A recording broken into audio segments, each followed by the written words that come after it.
guys, Tammy here again with the next episode on Life of Tams. Now, I'm going to veer off the normal subject matter, which is ancient Greece, only because something that's happened this past Saturday, we have to talk about it. So this past Saturday in Sweden, a far-right group person, somewhat of a human being, with permission from the government, the Swedish government, and with a very heavy police presence for his protection, he gave a very anti-immigrant, anti-migrant speech, an anti-Islam speech in Sweden. And then he finished it off by burning the Quran. Now, some people might think that this is a freedom of speech. Well, it isn't a freedom of speech if it is promoting hate. It is promoting It isn't freedom of speech when you are trying to hurt another group or another group of people, and you are trying to normalize the burning of their very sacred holy text. That isn't okay. That isn't normal. So, of course, there's going to be consequences. There's been protests since that's happened. And of course, the Turkish government has canceled any talks that they were going to have with Sweden in order to help them get into NATO. Why should they help them get into NATO? They're racist. And they think that racism, Islamophobia, and bigotry is okay to have.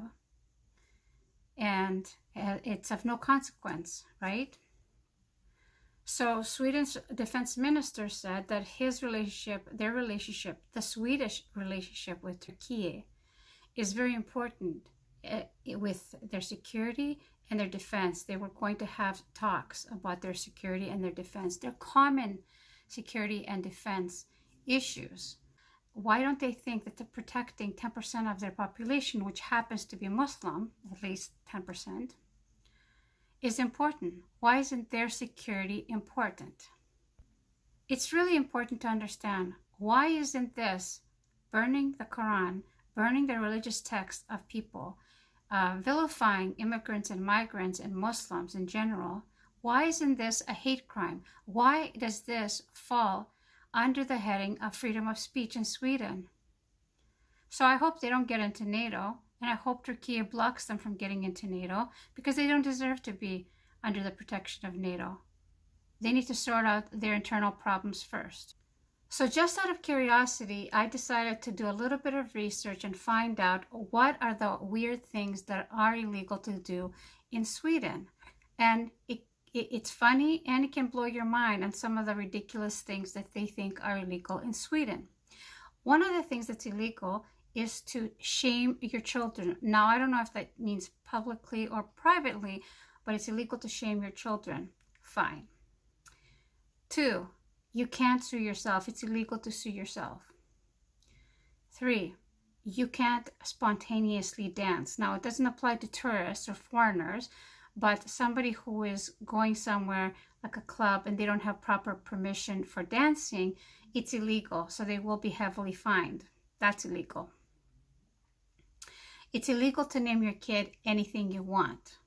So it's pending approval. It's illegal for you to paint your house any color that you want. You also need permission for that, and it's illegal if you do so without it.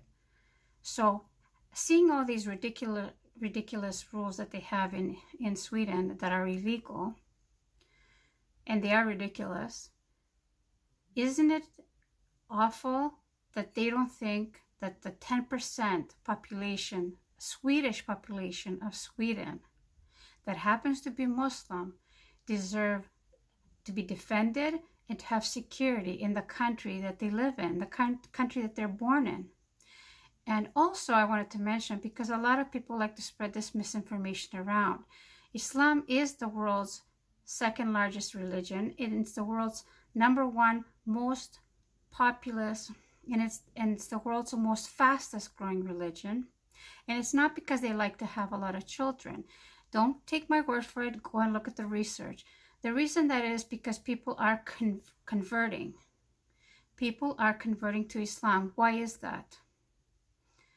You can comment below what you think are the reasons for people to convert, but please check your facts Do not use Wikipedia as your resource. That is not a place to get your information. Don't forget to be nice. At the very least, just don't say anything if you have nothing good to say. It is important to mention this because we need to talk about stuff like that. It's not the freedom of speech to be able to insult people and hurt people and put people in physical jeopardy.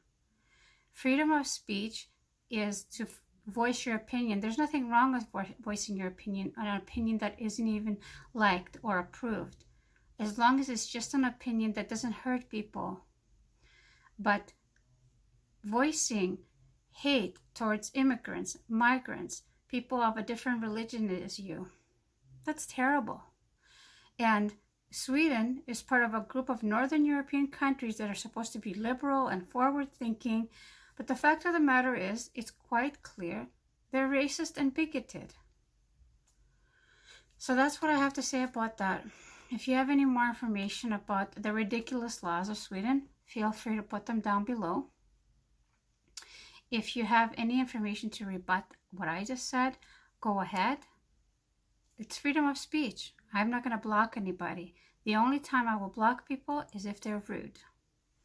That's it for now. I'll talk to you guys soon. Bye.